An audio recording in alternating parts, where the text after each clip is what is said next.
I have to, because I have to make you laugh. The first episode that I watched, and the first scene, when, when you're throwing Daniel off, the property, and I was just like, oh, this girl knows where it's at. She is a force. For you, what were your first impressions of her? Because I love her. Oh, I am so in love with this character. My first impressions of her were, um, you know, how much I related to her in terms of, how much she loves her family and will stand up for what she believes in and isn't afraid to, in upcoming episodes, you can see she's really got a backbone, and I love that about her. And it was important to me to portray her in a way that was a strong woman and could be strong yet vulnerable and approachable, but also has boundaries. And I think it's easy to let a character like this become very one-dimensional, where she's just the matriarch, just the homemaker, just the, just. And it was really important to me, and through conversations with my fellow castmates and also with Marco, our director, it was like, how do we embolden her? How do we make her smart and make her strong and not have her be just sort of this stereotypical sidekick, but have her be like a real leading lady of this ranch. And so that was really important to me. And so yeah, I just love her. I love all the curious relationships she has and navigating all the the bumps in the road that all the family members are going through. She really is this very versatile woman, and wise, very wise. I loved it because when I watched the first episode, I'm like, oh, I'm so gonna love her because she's waiting for Janet, she's waiting for James, and in the meantime, Daniel's getting on her nerves, and she's just Yeah. like, "Will you just leave the property now? I have no time for you." And then you see that motherly, you see the true matriarch in her, but then you see the true aunt that comes through. When her niece and nephew come home. Yeah. And I love the dynamic between you and Sean because you guys have like the typical brother sister type relationship. Yeah. I And mean, and that's the fun. relationship I have with my own brother, is that I'm a baby sister and I have an older brother, and he is, this sort of holds his heart very, kind of close to him. And I'm the big mush pot of the family. I throw my arms around him and tell him how much I love him. And he's like, all right, you know. Um, so it's really fun. Like, it's fun to step into a character that's so similar to you, but also very different, because gives you a chance to, expand yourself and look at, I mean, that's the best part of our job, is just this world of make believe that we can start believing to be true in our work when we're acting. And it's such a cool thing to do. And I think there's so many relatable qualities of Aunt Amy because, like, in those scenes with James and Janet, when she's talking to them and be like, you did have your calling, but you need to be back here with the family. You need to, you know, your dad is, going through this whole thing. I'm like, oh my God, I feel like I'm listening to my mother and Yeah. my sister, in that time. And I love the scene with you and Willis, and you're walking away from the bridge and you're like, take care of him, He's all as yours. as James is walking up, I think there's so much relatability in this whole story. And I feel like, I don't know for you, but Aunt Amy, from right off the starting gate, and I've seen a lot of things, but like right out of the starting gate, I'm like, I just want to know so much more about her because she's so relatable. But Yeah. yet you can see the pain and you can see the wanting of having that whole family back together. Yeah. Yeah. There's a beautiful moment in a scene. I'm not sure if it was in episode 1 or if it's coming up in episode 2, but or 3. But and this isn't a spoiler, but I there's a moment where we catch a glimpse of Aunt Amy's heart where she says the place feels a bit empty. And it's so interesting because sometimes you make discoveries as an actor when you're in the moment of working. Mhm. And a line that you'd read on the page that you had an idea about doesn't isn't what happens on the day when you go to film it. When you're with Mhm. when I'm working with Jonathan or Sean or Janet or Janet, Emily. I know they're all interchangeable. I don't know who's who. Or, or Jesse. It's like that line all of a sudden meant so much more to me. And I felt like it brought something out in Aunt Amy that is, a lot about maybe her past or her wants, her what she wishes for herself as a woman. And she's a single woman taking care of her brother and his kids. I mean, it's a really interesting position to be in, but also very honorable. I mean, yeah, there's so much about her that just unfolds slowly, and that's the beauty of having a series is that you don't have to figure it out in 10 days of shooting or 20 days of shooting for a movie. We've got this, we've got this long time to sort of gently unfold and unpack our suitcases for ourselves and for the audience. And our hope is that, we will always be relatable and always be authentic and bring sort of that real heart to the characters. So yeah. You touched on something that's the truth. I think that was my first, pretty much my first impression of her. Because by the end of episode 1, I'm like, okay, I want to know more. I want to know like that dynamic between her and Willis. Yeah.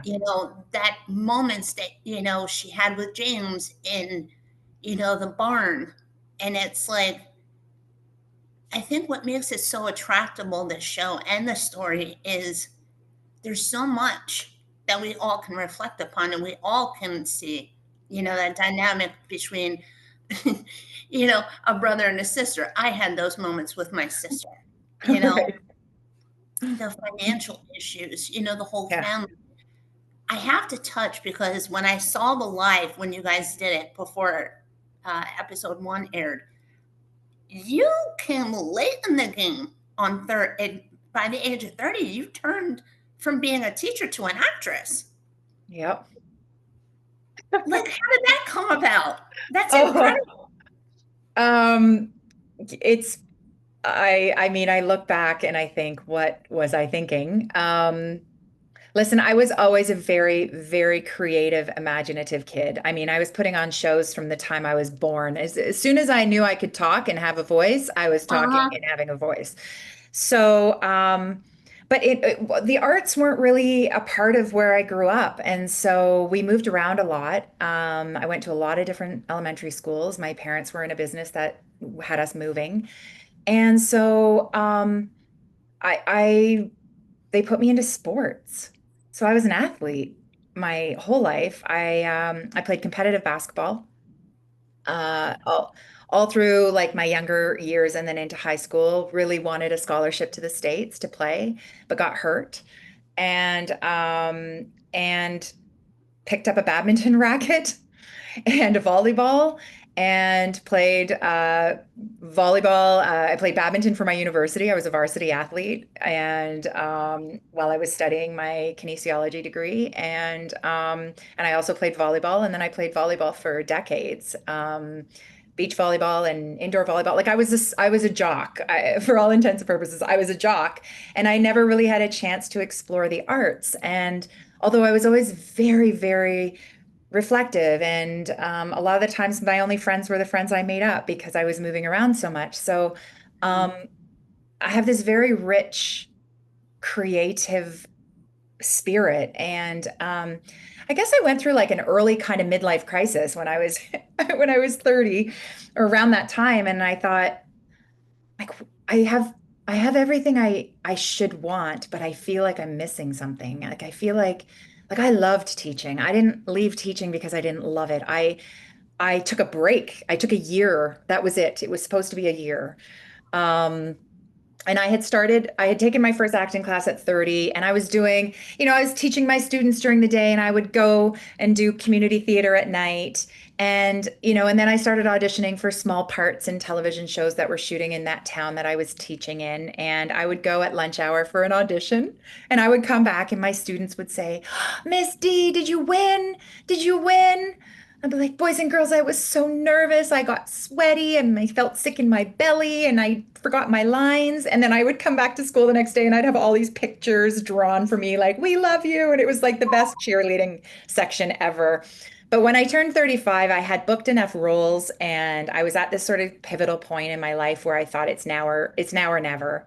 So I took a year off and moved to Toronto, packed up my old dog and my what I could put in a truck, and showed up in Toronto and said, okay, let's give it a whirl. And my plan was only a year, and then I was going back to teaching. But every time the year came up and I had just booked something, so I had to stay. And then another year came by, and it was just every time I went to go back to teaching, I would book something significant enough to keep me staying in this path. And so I eventually had to make peace with the fact that I had two passions.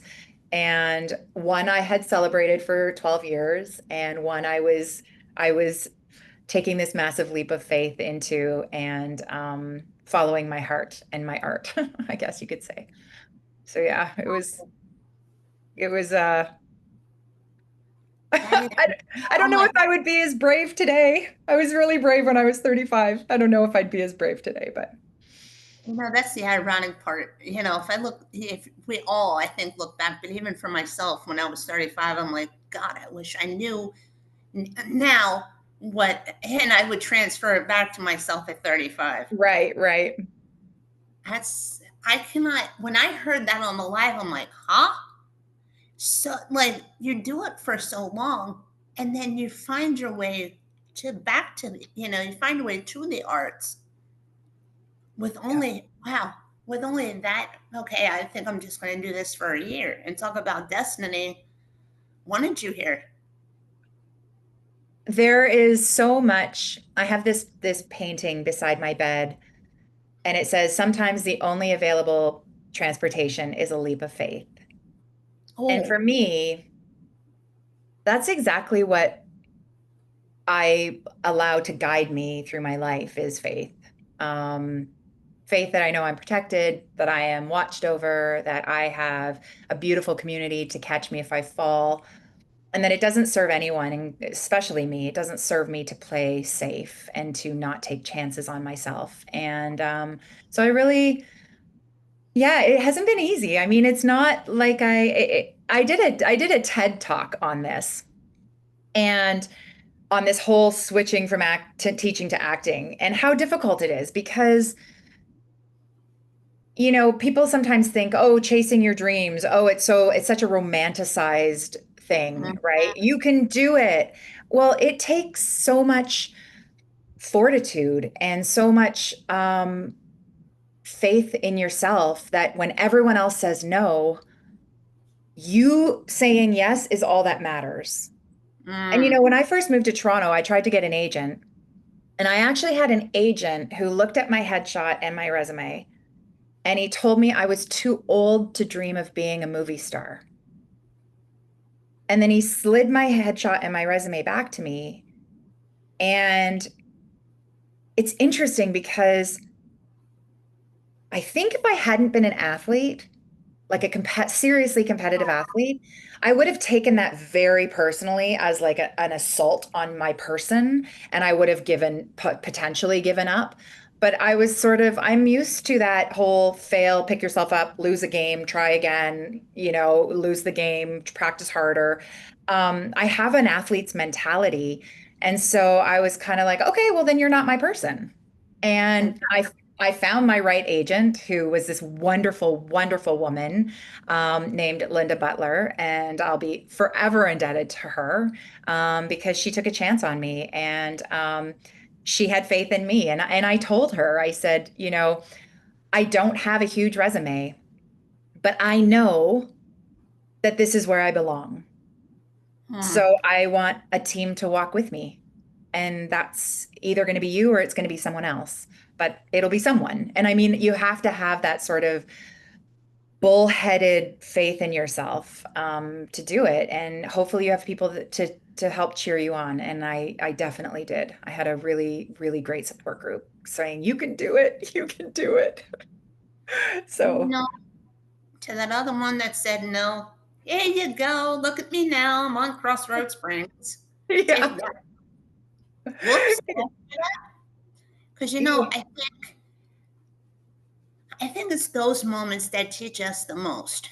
You had a competitive mentality, but I feel like, because I've had moments like that myself, I feel like in those moments, it's like, okay, you want it more. That grit is there and you want it more. And you want it to prove, you want to prove it to yourself, okay, that was a no, but guess what? I'm going to get the yes, no matter Yeah. what. Yeah, there's no such thing as no. It's just not right now or not this way. Um, Hmm. I believe in all of those things. Yeah, so many lessons I've learned. So many lessons I've learned in this later stage of my life of, you know, the whole idea of competition too doesn't belong in the arts. Like there's no room for it. And so when I first started, I was really sort of, wanting to win the role, win the role, win the role. And then I realized that it's not about winning anything. I'm in a race with myself. I just want to be a better artist the next day than I am the previous day. And I know the path that I want to carve out for myself in my career as a storyteller. And that's all that matters. And the other thing I learned, which was so cool, and I have to share this, I know this is totally not even related to the show, but um, Okay. someone said to me once, I've had incredible, incredible mentors.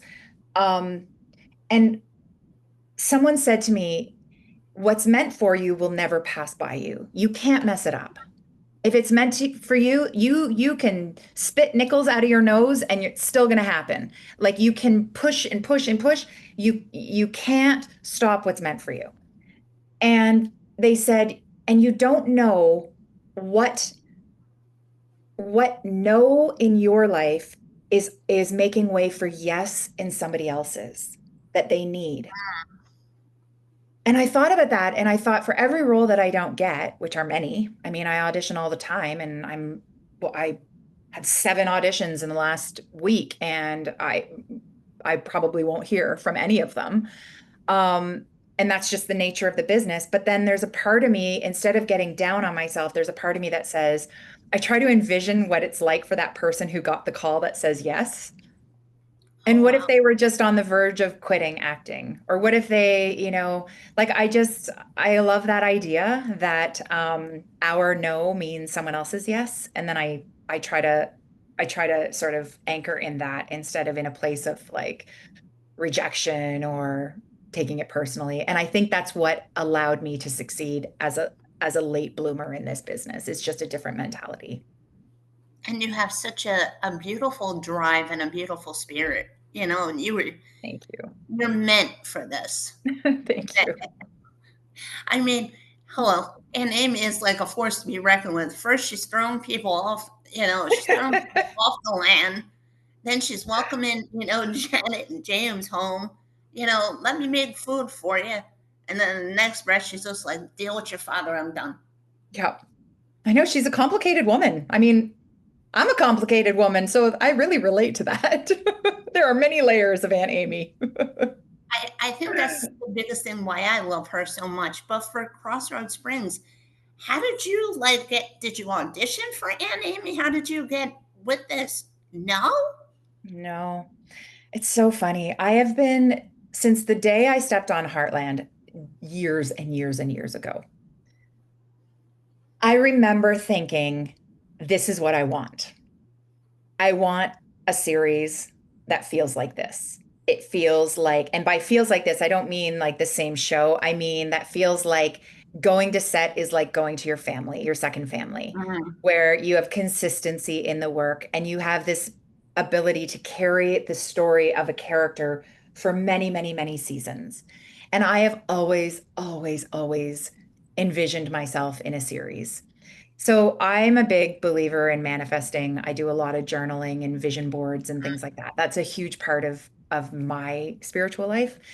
And so funny, I've had all these experiences between then and now, like living on a ranch for 6 months. And then, and I have this little rescue donkey and rescue horse that I go and visit, all the time, 10 minutes from my house that I've known, this family out in this farm for decades. And so I go there and muck stalls. And I mean, it's just all of these things that have happened. I, looking back, realized they were just giving me little nuggets of information because this was coming. So I actually got an offer for this role without auditioning. And there's a woman by the name of Natalie who is this beautiful producer who I'd worked with on a couple of Christmas movies. And I guess something in my work or something in my persona, I don't know, sort of left an impression on Natalie. And when she was brought on board for Crossroad Springs as a creative consultant, she immediately put my name forward for this role and said to Brain Power, who are the people, the production company, had said, you've got to see Kate Drummond. And they didn't know who I was. And she said, you've got to know, you've got to see what she can do. And so they took a look at my work and took a look at I guess my demos or whatever, and I guess took a look on my Instagram and saw me kissing horses all the time and thought, oh, maybe this is the right person. And it just it literally came out of I don't want to say came out of nowhere because it didn't. It comes out of somewhere, but I just don't know where that is exactly. But yeah, so that's how it came to be. And as soon as I read the script, I said to my agent, I said, this is everything I've been wanting. And she said, I know. Wow. So, yeah, so really, really cool. And the other thing, though, is that when I first read the script, Aunt Amy was like 70. And I was like, I'm not 70. I can't play 70. Like, I know I'm not a young ingenue anymore, but I'm also not like 70. I'm not going to be in the, like, no, I'm not that, I can't do it. And then they said that they were changing it so that Aunt Amy and everyone, like they adjusted everyone's ages so that Mhm. the audience could grow old with these characters. And we love Oh, that. oh, I love that. so much. Oh my God. You literally, I have chills right now because it's just like everything pretty much manifested its way and just created this entire final, product for you. Yeah. Yeah. And I'm so grateful that they took a chance on me and said, yeah, we believe that Kate's right for this role. Um, because, it took a lot of people having faith in me behind the curtains that I didn't see any of this happening. I didn't, hear any of the conversations. I didn't pitch myself. I didn't know what was happening. It just sort of came in the form of an offer. And yeah, it was just emotional, to be honest. It's cool when, it's easy to get frustrated. And I'm not saying I don't get frustrated. I get frustrated. If something's not landing, like I know that we can all say like, oh, what's meant for you won't pass by you. But I'll be like, I'm so tired of things passing by me. Yeah. See, and that's so I mean, it was just such an interesting I'm ready. I was ready. When Crossroad Springs landed on my lap, I was ready for it. I may not have been ready earlier in previous years. So Yeah. it's the perfect I, time. I truly do believe it. You know what we Hmm. think, and I'm the same personality. I'm, you know, Yeah. and when like, something finally happens, I'm like, okay, fine. Yeah. Fine. You win, universe. You know, Exactly. you win, even though I wanted it right then and there. Yep. And I think too, what really struck me is your dynamic with Emily and Jonathan. It's almost like you guys were like you knew each other right off the bat. Yeah. You really could get that family togetherness. And they're both dynamic, Emily and Jonathan. They're incredible. I love them so much. We've been texting, I can't wait to see you. I'm going to see you so soon. I'm their biggest cheerleader. I'm so excited for them both, and I know they're excited for me, and we're always sort of sharing news and what's going on in our lives and stuff like that. Like the connection and the bond was so fast and so deep. Um, Again, another thing that just shows that this was the right this everything was aligned for this. Jonathan and I, within 20 minutes, we were finishing each other's sentences. And like, I'm a huge, huge dork. Yeah, super dork. Mm-hmm. Like show tunes, you name it. I love to have fun and I love what I do. So there's no sense in just being, Mm-hmm. grumbly because I get to do what I love. Like, come on, And Jonathan has that same grateful gratitude, energy, and playfulness. So the two of us, it's ridiculous. And the bonding just happened so quickly. We have a lot of similarities. And Emily and I have a ton of similarities in our personal lives in terms of like we were both athletes and both studied kinesiology and we were both from small working class towns and we both moved around a lot as kids. And so Emily and I connected on a very, very deep level as women. And we've got each other's backs on set. If it's a day where we're kind of feeling insecure or whatever, it's sort of you give a look and it's like, oh, it's that kind of day. Okay, I got you. And then after all of every take you do, you look to each other and we got each other and we're propping each other up and it's just like it's the best friendship that's developing with this cast. I'm really, really fortunate. I think, for me, out of episode one, kudos to Brain Power and everybody connected, with getting this together. Because I feel like I'm a big movie dork, a big Okay. show dork, you know, and I've seen shows, I've seen cast put together, I've seen storylines put together right from the very beginning. The cast from Jonathan, when I met him for the first time 2 years ago, when I spoke with him on another project that he did, it was like instantaneous. Like you meet him and it's like, okay, there is goodness in this world. There's somebody with that pure of a spirit. And then just meeting Emily, meeting, John, the other John. I haven't met, I'm connecting with Sean. Just everybody on this cast, it was meant. It's the best Yeah. way I can put it. It was meant to come together. Yeah, I believe it too. I believe it It, too. I feel like, and I know no, we can't do spoilers because we can't get Mr. Bill upset. But are we going to have, hypothetically speaking, see more of Aunt Amy, her backstory develop in these next episodes? I wish I could tell you. I know that look. Okay. I can guarantee. I've done this long Listen, enough.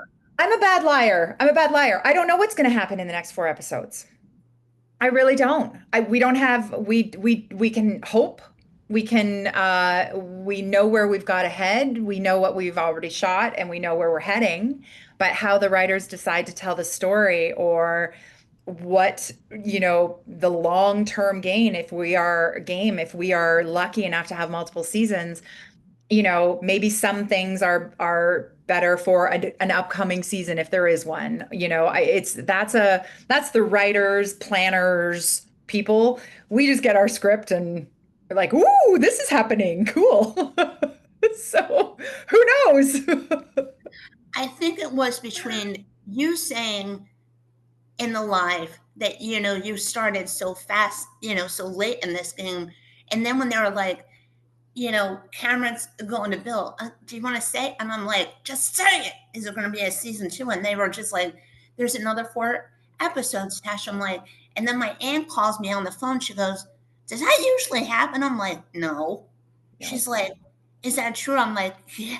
I'm like, yeah, Aunt Tina, that is true. That's like the executive. And she's like, oh my God, like congrats. I mean, just before even episode one, airs, you guys have 4 more episodes. I know. I'm ecstatic. I'm so happy.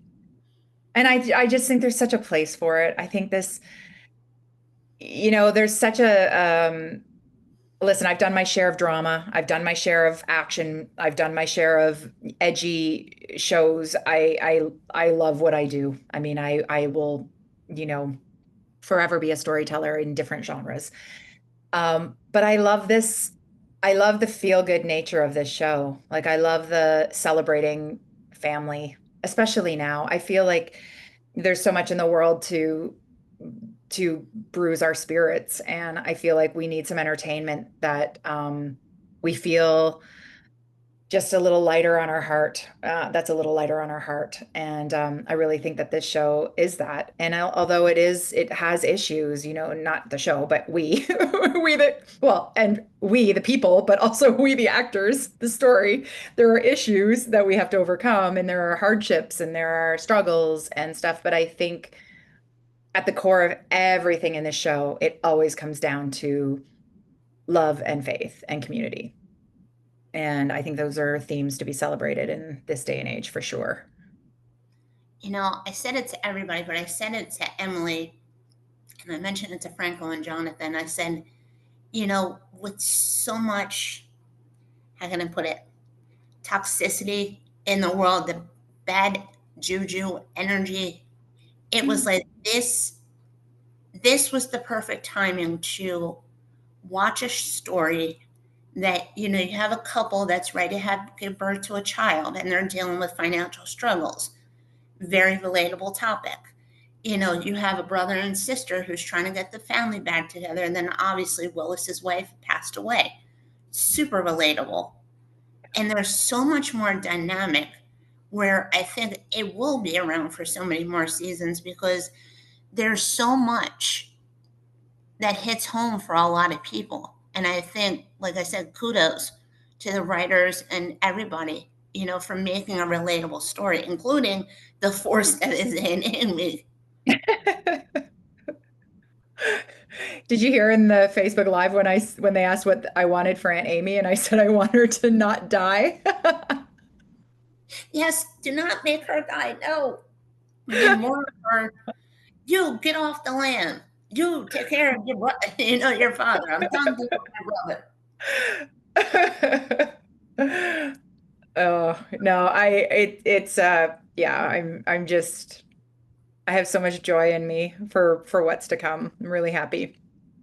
I'm so glad that you like it, and I'm so glad it's resonating with people, you know. Yeah. I told Jonathan when I talked to him, because he was one of the first ones, I sent him a text and I sent him a message. I'm like, listen, I got to talk to you because the first real life previews that I saw here in the States, I'm like, say what? I'm like, Jonathan, I know. Brittany, I know. Emily, I know. I'm like, I feel like I'm just going to watch a show with a bunch of my friends doing what they do best. And then it's like, that, and I'm telling you, you can ask them. The first idea right out of my head, I'm like, this show, I got it. I've been blessed to talk to all of you, but I'm like, I need this show for myself to be around more because it's like I can share it with my family. I can share it like my nieces can watch it. Yeah. You know, everybody can watch it because everybody can relate to it. Yeah. And everybody can relate. I told my aunt, I'm like, she goes, I see your mother and Aunt Amy. I'm like, I see you and Aunt Amy. Oh, just yeah. I mean, I love it. And I sent Bill a message on Instagram, and I emailed I emailed literally everybody. I'm like, listen, I know we have 4 more episodes, and I know this is like super like way early in the game, but we need a season 2. I know. I know. I know. Well, if it's meant to be, it will be. I know. I think what really struck me, because I asked Jonathan and I figured it because I've been doing this for like over 20 years, Okay. big. And when I asked him, and I said, so I said, is there going to be like more episodes or whatever? And he's just like, I'm like, this little booger is hiding something. And Yeah, then that's our face. It's the when my aunt saw that interview I did with him, she's like, why is he making the face? I'm like, Aunt, Auntie, I'm like, I've done this for so long. See that face? It's like they can't say anything. It's right there. They want to. yeah. Honest to God, I have to say, congratulations on this. I am like, I literally, if I showed you my DVR, I have it already pre-recording on Great American Pureflex, and I have it DVR'd for Saturday. Oh my gosh, that's amazing. Oh, that makes me so happy. And it's so, it's cool too for me because I'm new to the GFAM. Like I'm new to this community, right? So it's really Mhm. interesting to see how I, as a person, am being sort of accepted into this community, but also, obviously my character. I'm very proud of Aunt Amy and, the ripple effect she's having in the community as well, like starting conversations about things. And yeah, I like that women can see themselves in me, in my character, in Aunt Amy. I love that. So And yeah, this has been just such a cool experience. and now that I met you, I so can totally see you and Aunt Amy meshed together. Yeah. I know, although I have to tone down my dorky side a little bit. There's been so many times where I try to get a joke in and I can't because it doesn't fit. Or Mark was like, "Kate, focus." Jonathan, Kate, get back. No, we're not doing show tunes right now. We are going to set. Focus. It's set time. It's not show two time. It's always show tunes time. Yeah. Oh, Anyhow, yeah, we did Beauty and the Beast. We were singing. We were just, you name it. man, I wish I was a fly on the wall. Oh, I know. I think someone's got video somewhere. I just don't know where. Maybe that stays hidden, you know. There's And always a camera on these days. well, that's the beauty of that's the beauty of Instagram and social media, the behind Right, the scenes stuff. right, right. So is Aunt Amy going to be gracing our screens in episode two? Oh, yes. Oh, yes. You'll be seeing a lot of Aunt Amy. Yeah, episode 2 is I watched that one on the live stream with Bill, and I was emotional watching it because I only know, as an actor, I only know, I read the script, obviously. I know all we know everyone's interactions with each other. But Mhm. then when you see the other scenes that you weren't in, when you see them come off the page and you're watching them, it's just you learn so much about the other characters. And it's really cool because I don't think I've ever had this experience where I was able to see the first 6 episodes before shooting the next 4 so almost like a check-in. So Mhm. usually, I did 10 episodes of the show Utopia Falls, and I shot it and then it was done. And then I saw it when it was released. And so all the footage of other people's scenes and what was happening behind the curtain that I wasn't privy to because I wasn't on set that day or I wasn't in that scene, I only saw when it was aired. And so it's been a really interesting experience to watch these episodes and see the relationships, that the interactions between, Willis and James and Janet and Willis and Janet and Jesse and intellectually what it is. But until you see it, you don't really feel it in your heart. And so it's been a real gift to be able to see these. And so episode 2, yeah, I was a bit my heart was a little bit Oh, right here. Uh-oh. I'm gonna have to have a box of tissue sitting next to me. Well, it's just I'll be curious to know what you think of episode two. Yeah, it's just all the characters have such beautiful truth to them and their experiences. And I know it's television and I know we're making believe and I know we're telling a fictional story, but in a way we're not too. We're in a way we're talking about things that really happen and that's Mm-hmm. our goal as a cast. And I think that's why we blend so well together as a cast is because we all have the same desire, and that is to tell a really honest story with truth. We don't want to sensationalize things for entertainment. We want to just be these people in these circumstances and lead with Mm-hmm. our hearts and our faith and our sense of community and tell this story and then hopefully bring people on board and reach a bigger audience, you know? So Oh, trust me, it will if I have anything to do about it. I don't doubt that. We're gonna need to get what do you call a fan of Crossroad Springs? I I've don't been thinking know. about it. Do you call them roadies, springies, springers? Springies I like. I think I saw that somewhere. Someone said springies.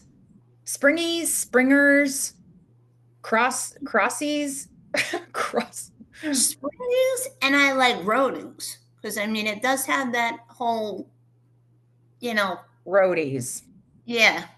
It's kind of got it. It's a little gritty. Roadies. I don't know. I'll reminds be me of curious.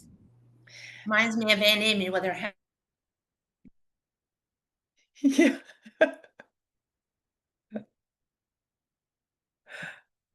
Oh no, I lost you. I lost you. I'm here by myself because um, you know, Donna lost her connection. So I'm here having a nice old time. And so I'm here. Hi, I'm Kate Drummond. I play Aunt Amy on Crossroad Springs, and I'm alone on this Zoom call because of the connection.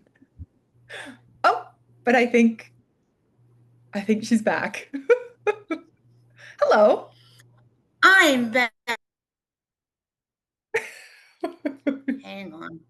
There you are. All I was right. just I was just All right. riffing all by myself. I was doing a little video. I was doing a hi, I'm Kate Drummond. I play Aunt Amy and I'm here alone on Zoom. I heard you. Oh Lord, you You gotta love did? technology. I heard a little bit the end of it. Don't worry about it. You're all good. Oh, honey, I could talk to you like forever. I feel like we're two souls, one and the same. It's so true. It's nice to I talk to know. people, like to have new people to talk to as well that kind of share, you know, like ideas and beliefs and things like that. Like there's a lot of things that you've said that that's resonated with me and I think I've resonated with you too and it's kind of cool because where are you based out of? Um, I'm in Disney. I'm like about 10 minutes from Disney, so I'm in the Florida area. Oh, okay. That's Anaheim, right? No, Florida. And Anaheim's the West Coast. Oh, That's geez. Disneyland. Oh, that's the other Disneyland. Wait, there's Disneyland and Disney World. Yeah. The way you can remember is Disneyland. Look at LA. Oh, okay. I don't know my American geography. You're all good. You're all good. Oh, honey, congrats. I mean, seriously, congrats on this part. Thank you. Congrats on 4 more episodes. Hopefully, more in season 2. I will put it out there. No, honey. I mean, I adore you, and now I could see the force that is in Amy. We're one and the same. Thank you. Thank you. It was really nice to talk to you about her and about just everything, just life, the show and not the show. I appreciate it. It's been really nice to talk to you. Take care, and we'll definitely be connecting again soon. Sounds amazing. Okay. Bye. See you later. Bye. Bye.